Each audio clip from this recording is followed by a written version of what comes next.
Alright,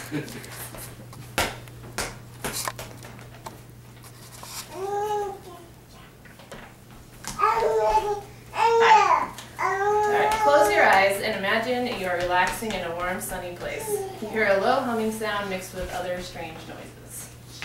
You can't quite figure out what this noise is, but it's not disturbing. It's more peaceful and rhythmic. The sound lulls you into a very relaxed state, but then it changes. It becomes more animated and percussive. There are strange animal sounds, and then it returns back to the hypnotic sound of hundreds of insects buzzing by. These are the sounds made by a didgeridoo. Today I will inform you about a unique instrument called the didgeridoo. Some of you may not know what a didgeridoo is. This speech is intended to give you more information on the didgeridoo. Others of you here may know what a didgeridoo is, and you may know someone who plays one. By listening to this speech, you may learn something new about the origins and history of this unique instrument. I have been learning to play the didgeridoo, and I also have a friend who is an accomplished didgeridoo player. I have also seen the didgeridoo in action in several different situations. In this speech, we will talk about what a didgeridoo is, where it originated, and who plays the didgeridoo. So, what exactly is a didgeridoo? A didgeridoo is an instrument that looks like a long horn. They are typically made out of two different types of eucalyptus trees and/or branches that are hollowed out by termites. And this is kind of what it looks like after the termite hollows it out. So once they are hollowed out, the bark is stripped off and they are painted or decorated. The average length of a didgeridoo is a little over 4 feet, although the size can vary greatly, from really tall to really short. The didgeridoo only plays one note, so there's not a whole lot of variation with it, and it's more about rhythm than it is about melody. In order to play the didgeridoo, you must use a special technique called circular breathing. According to iDigi.com, in circular breathing, air is breathed in through the nose and out through the mouth at the same time. This technique allows a skilled didgeridoo player to maintain a continuous sound on the instrument for as long as the player wants. We've talked about what a didgeridoo is, now we'll talk about where they originated.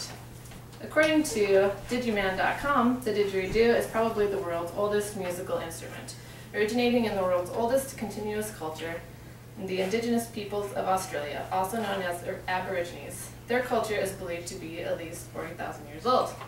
It is thought that the didgeridoo originated in Arnhem Land, which is in the northern part of Australia.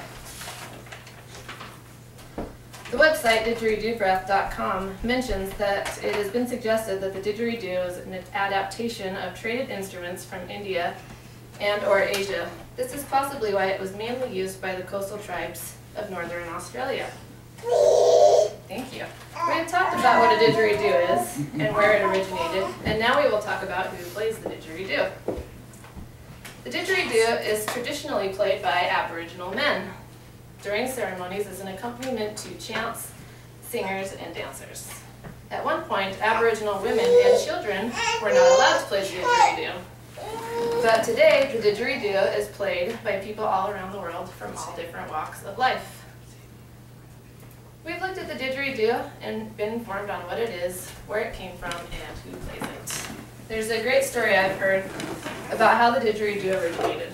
It is a story about 3 men sitting around a fire. And they're cold, so they tell one man to grab a log and throw another log on the fire. And he picks up a log and he notices that it's a lot lighter than the rest of the logs, and he looks at it and it's covered in termites. And so his conscience won't allow him to throw the termite-covered log into the fire, so he scoops the termites out with his hand and then puts the stick to his lips and blows the rest of the termites out.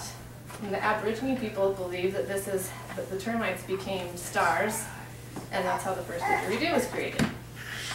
So, the didgeridoo is something funny out of a Dr. Seuss book, especially when a friend asks you why you have a didgeridoo and you reply, I didgeridoo-don't, didgeridoo I.